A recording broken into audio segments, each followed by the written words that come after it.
What's up, folks? Welcome back to TacticalTortoise. My name is Trevi, and today we were slammed with a huge number of FAQs, and let's talk about them real quick. Now, I've only basically just seen these and had a brief overview of what changed. There might be a couple things that I gloss over or I miss, but for the most part, we're going to hit the high notes, the big stuff. Obviously, June 2nd is the FAQ date. Stuff changed for a bunch of different stuff. We see changes to Death Guard, Craftworlds, Drukhari, Harlequins, Space Marines, Thousand Suns, a bunch of the different Psychic Awakening releases, as well as the core rulebook. So let's get into exactly what changed, starting with this core rulebook FAQ. So the big thing that changed here is this controversy about models coming out of Deep Strike and needing only a 9-inch or an 8-inch charge. Basically, now anytime you set up a reinforcement unit, the distance away from the closest enemy unit is purely a horizontal measurement. You're not going to measure three-dimensionally. You make 9-inch cylinders that are infinitely tall around enemy units on the table, and you cannot be placed within those cylinders. This, basically solves almost all of the problems. You always need a 9 or greater inch charge. It is funny that Games Workshop literally had this work the other way, but and then had to change it. But maybe we measure everything horizontally, GW. That would make the game easier, but it's okay. So that has been fixed. There were some issues with summoning units or bringing in reinforcement units that would break some stuff, like Death Guard specifically. If they brought in demons, there was an open question as whether or not they would retain things like contagions. That's been repaired. Now, basically, you check at the end of muster armies if you unlock those abilities, and if you do, boom, you got them. There's been a clarification to how during deployment rules work. This has been some verbiage that Games Workshop has been putting into codexes for a while. And for some reason, even 9th edition codexes have used this during deployment timing for things, which everyone assumed meant during the deploy armies step of the game. And they've clarified that during deployment can be at the start of declare transports and reserves up until the end of the deploy armies step. So stuff like combat squads can be split essentially anytime during that period. So you could, for example, combat squad a unit, split it into 2, and then determine individually whether or not you're going to strategic reserve either one of those halves. That was not something you could do previously. You have to reserve both halves of the combat squad if you were to reserve either one, because they had to be declared as a reserve first and then split once you hit the deployment step. That's been clarified to not work. Obviously, start of deployment happens at the start of that declare transports and reserve step. After deployment is at the end of the deploy armies step. So basically, they're saying that there's a reserve step, a deployment step, and all of those are considered deployment. So if you have any abilities that come into play during that timing, that's how it's meant to work. Having access to psychic powers has been clarified. This is actually a really big nerf to stuff like the Tome of Malkador. Psychic power access was never a defined term in the rulebook, and for that reason, some places ruled stuff like Tome of Malkador that you could pull powers from any psychic discipline that the psyker could know. It's been clarified that if a psyker is to replace one psychic discipline with another psychic discipline, that is the only discipline that they have access to. But if they can pull from multiple disciplines, they have simultaneous access to all of those disciplines. So for example, Tome of Malkador, if you are a Space Marine Psyker, and I think the example they give is a Phobos Librarian who can bring either the Phobos discipline, the Tenebris discipline, I think, or the Dark Angels discipline in the case that they give.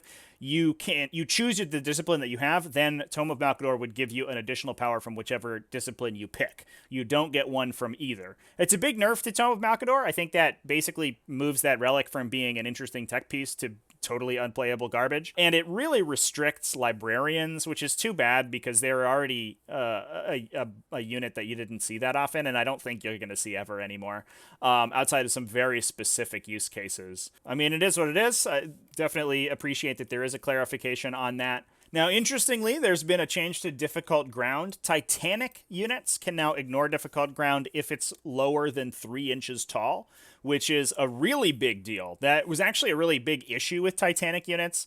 And, just to clipping a little tiny piece of rubble meant that a huge tank or a knight or something dropped 2 inches of movement, which is always a big issue because their footprint is so huge. But now, most of the time, they will not suffer that penalty. Things like forests with tall trees, depending on how you rule forests, some places don't count the trees themselves as like a physical object on the table.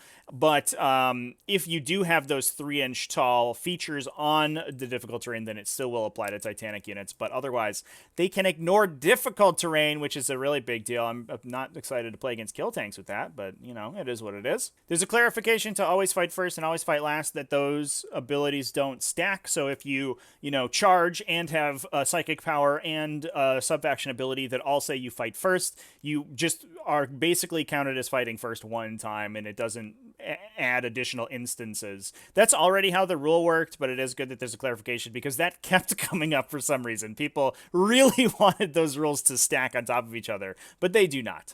A little bit of a clarification to resurrecting models that states that those models don't count as having allocated wounds. So you don't have to essentially, if a model regenerates per reanimation protocols is basically going to be the number one place this comes up. You don't have to continue to put saves on the models that were killed as part of reanimation protocols. You can still retarget those as you wish. I do like that clarification. I don't think that's a question that's really come up, but it does make sense now that I think about it. There is an interesting clarification to the reposition and replacement units clause.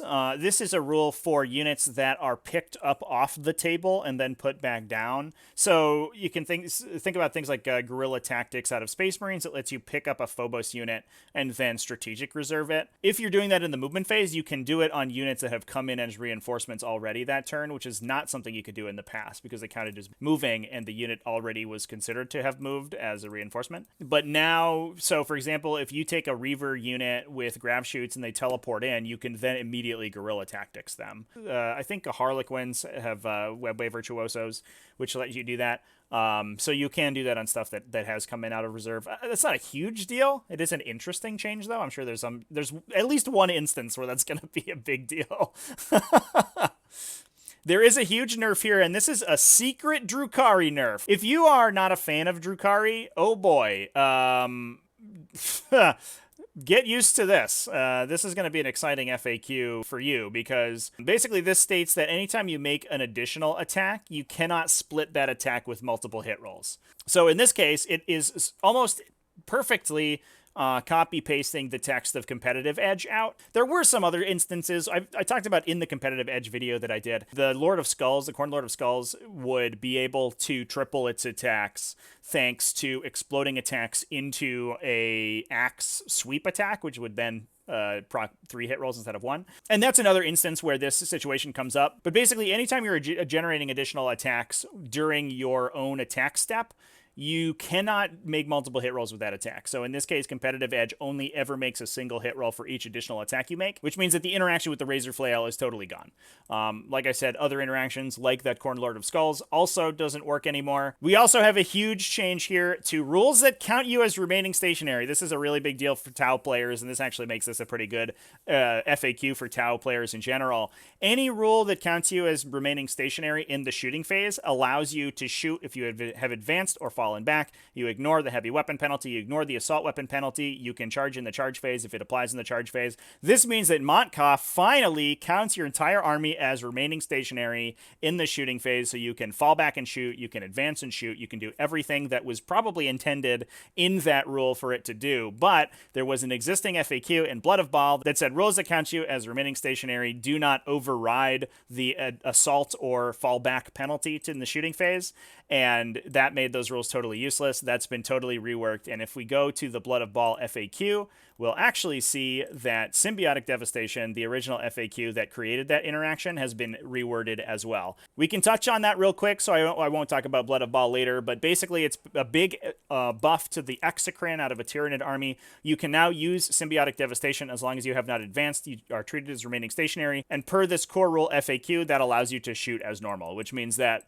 an Exocrine can fall back and shoot now. Awesome. I'm into it. Good stuff. There are some clarifications here. This is a sequencing clarification to psychic powers. If a psychic test beats a specific value, you take the value of the characteristic you're comparing it to immediately before any additional effects come into play. It gives an example of a psychic test that's trying to beat an enemy leadership characteristic that also applies a leadership debuff.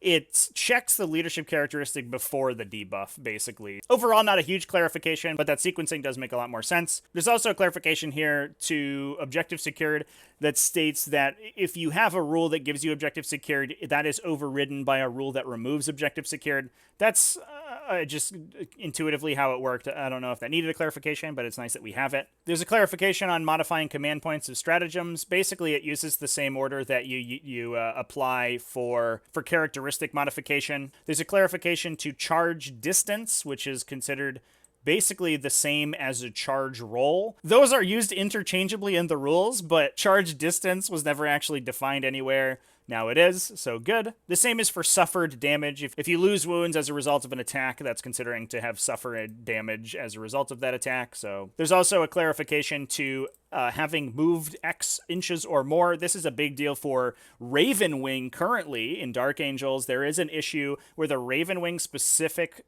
secondary objective required you to move 12 inches, but there was no requirement that you ended 12 inches away from your current location. And because outside of aircraft, which specifically have their own way of measuring movement, you measure the distance traveled, not the distance from your initial location. So you could take a biker unit, and to move 12 inches, you would move it 6 inches forward and 6 inches backwards, and then you were good. And they've clarified that now it measures the displacement between the model's starting location and their ending location. Anytime you're looking at a unit that's moving any particular distance or more. So basically it measures like it did aircraft, where it's the distance from your starting location is the amount that you are considered to have moved, even if your move is greater than that. You know, you could have moved 14 inches and gone around a corner, but that might mean that you haven't actually traveled 12 inches from your initial location as the crow flies. Okay, moving on to some more specific stuff. A lot of this is just very small clarifications. Iron Hands changed so that one of their relics can be taken. Ultramarines had a minor clarification to Seal of Oath. Once we get down to Chaos Space Marines, however, there is a huge change in here. The first one is in the Dark Hereticus discipline, so the Chaos Space Marine discipline. All of them have to target within their own legion now. Holy crap. So this almost single-handedly nukes the Chaos Space Marine super faction immediately. It's the implications of this change are absolutely wild, and especially because Chaos Space Marines are one of the most prevalent armies right now, just because they have so much internal synergy between different legions. Not anymore. Now, anytime you target a Chaos Space Marine unit, it has to be within your legion with that Dark Hereticus discipline, so that's things like prescience, and importantly, they just call it out right here, warp time. Warp time now has to target your own legion. So previously, we were seeing things like Ahriman being taken in 1,000 Suns patrol so that you could get access to warp time and prescience with +1 to cast, just based on Ahriman's special rule. So you could cast really consistently on anything that you wanted. You also saw Word Bearers sorcerers being taken in other legions so that you could get access to the automatically passing warp time with their stratagem, which is called Dark Pact, I think. None of those are legal anymore. Now you have to target within your own legion, so Ahriman can only warp time 1,000 Sun stuff, Magnus can only warp time 1,000 Sun stuff, so no longer are we going to be seeing a 1,000 Sun sorcerer in a list to warp time Emperor's Children Noise Marines. Now it has to be an Emperor's Children sorcerer doing that.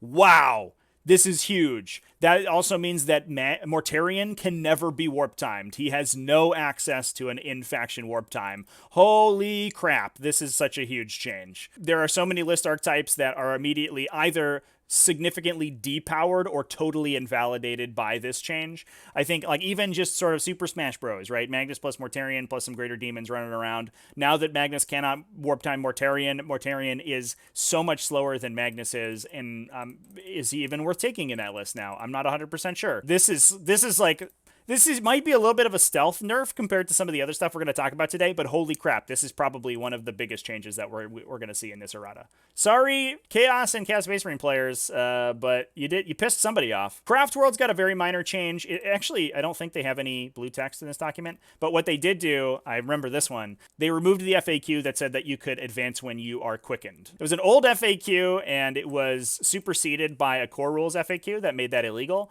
but the FAQ remained in Craftworlds. So Quicken was basically the only move again that didn't innately allow you to advance that still allowed you to advance for some reason because of that FAQ. That's been removed. You can no longer advance when you get quickened. Death Guard, very minor clarification to Typhus's abilities. I don't think it really changes anything. Harlequins did have a pretty big change. Player of the Twilight was errated so that you can only gain command points once per round, despite the fact that you can gain any number of command points from Player of Twilight. Previously, it would trigger literally any time a stratagem would use, and you could just, if you kept rolling, the 1 in 6 chance to regenerate CP, you could just keep getting CP back, and sometimes it became very obnoxious. But now, as soon as you gain CP from it, it turns off until the next battle round. There's a clarification in the Necron FAQ that's basically something that we knew already, which was that the Silent King is already in a Saracon detachment, which means you get the Saracon stratagem, but because he has Dynastic Agent, he doesn't actually get the Saracon detachment ability, which sucks because it would be great for him. A wound reroll for free, and he ignores mortal wounds. Whoa!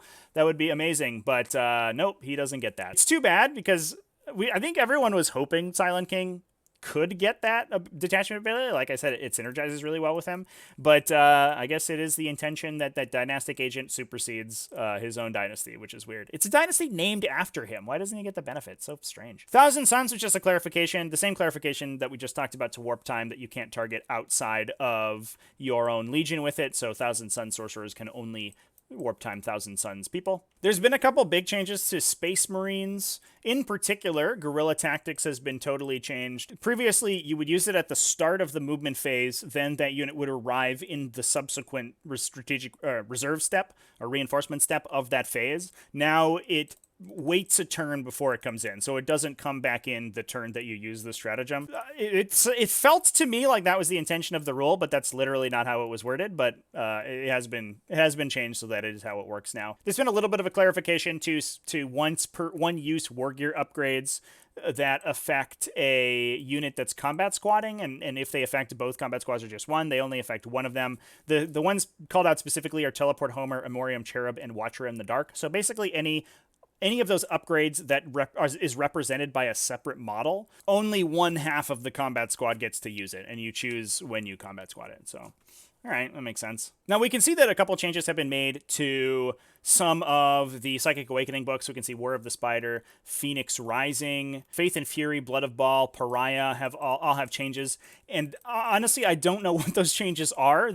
I believe entries have just been removed, and I imagine those are erratas that have been wrapped up into the core rulebook FAQ. So I'm not 100% sure what exactly changed there, just looking over it quickly. But I have saved the best for last with this Drukhari errata.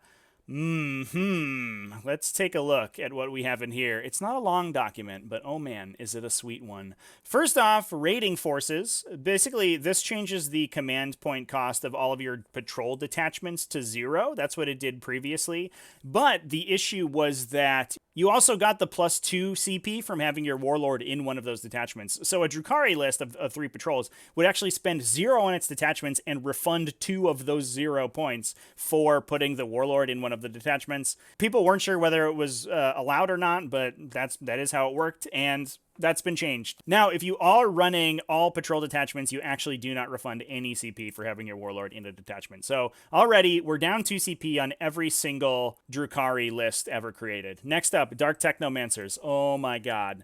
What a change here. Liquefier guns and twin liquefier guns cannot be enhanced with Dark Technomancers. If you do not make a hit roll, you cannot buff your damage in exchange for taking 0 damage. Whoa! Whoa! Every rack unit ever played immediately got thrown into the dumpster. Holy crap, that's wild. This was one of the biggest issues with Drukhari, especially in multi-wound matchups like the Space Marine matchup or against like T7 vehicles.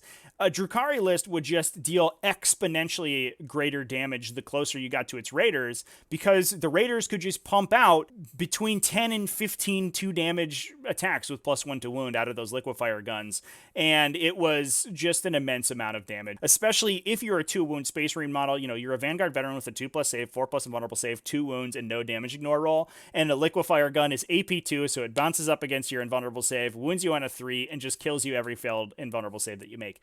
It was brutal. It was so brutal. And now that doesn't work anymore. Sweet. I'm not sure that we're going to see Dark Technomancers anymore, but that does open up the door for a lot of the other Homunculus Covens to see play, and that I am excited about. Drukhari is a faction that's very based on souping a lot of these different sub-factions together, and right now, Dark Technomancers and Cult of Strife were so much better than every other sub-faction in the Codex that you never saw anything else.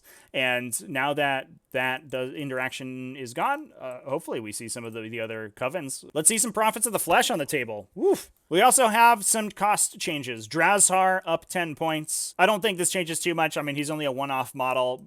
He was 135 before, now he's 145. You're still going to take him. You're still going to make him your Warlord. He's still going to kill at least 250 points of models like by himself. No problem. The big one here, though, is the Raider up 10 points to 95. Given that most Drukhari lists have probably 6+ Raiders in them, these two together means that, you know, not only are you down 2 CP, you're down a big chunk of your damage output from that Dark Technomancer's interaction. You're also down about 70 points between these changes. So you lose a whole Raider. I imagine we see a lot more of the ranged focus builds. Stuff like Cabalite Trueborn are going to be taking a lot more. We might just move to seeing triple Incubi in every list now, or a greater focus on witches or some of the witch flying units like Reaver jet bikes or Hellions, probably Hellions for the most part. But this is a fundamental change to how Drukhari lists are going to be built. It is significantly a depowerment of the faction, especially that Dark Technomancer's change that was so much extra free damage that the faction was getting. And I think this is probably an appropriate level of nerfs to the faction. There's still going to be relatively top tier, you know, probably a top 5 faction. But right now, at least in the events that I'm running, we're seeing every single finals matchup having at least 1, if not 2 Drukhari in it. And it just sucks. And I hope that this, in conjunction with the change to competitive edge to turn that off, means we see a lot greater diversity in those top tables. Big downside is that this might have been a little bit of a mistiming on the development team's part, but we just missed the rules cutoff for ACO. So the biggest event of the season so far is not going to be using these FAQs unless they decide to change their list submission rules. I would have liked to have seen these changes sort of broadcast on a larger stage to see the exact effect, you know, in a 200-person tournament. I think that would have been fun, but we'll just have to wait a little bit to see how they impact things. Now, what's interesting is we didn't see any changes or erratas to the new Adeptus Mechanicus Codex. I do think with the depowerment of Drukhari, that probably puts Adeptus Mechanicus right back up at the top where they were previously, and especially with their new Codex being probably very powerful. We'll have to see how the results come back, obviously, because it hasn't really been used competitively yet. It's only a week old, so like we can't really make any judgments so far. But it does, at least to my reading, look incredibly powerful. And there are some interactions in the Codex that I definitely don't think were intended. I was hoping that we would see a little bit of a clarification on that one, especially stuff like the Radium Carbine stratagem where it automatically wounds you on hit rolls, which is what? So right now looking like Adeptus Mechanicus sort of back on the pinnacle of the metagame. Drukhari with a significant depowerment, but some of the bottom factions seeing a little bit of buffs. Tau particularly, the entire army can fall back and shoot now, as was intended. Amazing. Chaos also huge nerfs there as well. On the whole, this errata was basically only nerfs, which kind of sucks to see. It is nice to see buffs come out rather than nerfs, but at least the change to Tau and other remain stationary effects is really good to see, and hopefully we see that faction put a few more results up now that they have the ability to not be entirely neutered by being engaged. Anyway, that's all we have for today out of this huge FAQ document. I do have a video recorded about the Chapter Approved 2021 release and some of the things about the Munitorum field manual I didn't like. What is a little bit upsetting is that, you know, we're seeing points change erratas coming out at the same time as the Munitorum field manual. manual. And one thing I talk about in that video is the downside of having this hard copy release that's trying to rebalance your game. And this is a pretty stark indication of how outdated that concept is. Obviously, they need to be a little bit more nimble with their changes, and we're already seeing that Munitorum field manual document being released with already outdated points. Literally, between the time it went on pre-order and the time it was released, it was already outdated by digital FAQs. And it's like, what? Come on, what are we doing? Anyway, stay tuned for that video. That'll come out a little bit later this week. I was going to release it today, but we're talking about these now today instead, so that'll be tomorrow or the day after. Anyway, I'll go ahead and close it out now. Big thanks to my patrons over patreon.com/TacticalTortoise, YouTube channel members, also Twitch subscribers. All those people are phenomenal, and I love them. Also, thanks to the GW Dev team for giving us a sweet FAQ. I appreciate it. That's all for today, folks. Remember to keep it classy, folks, and have happy wargaming.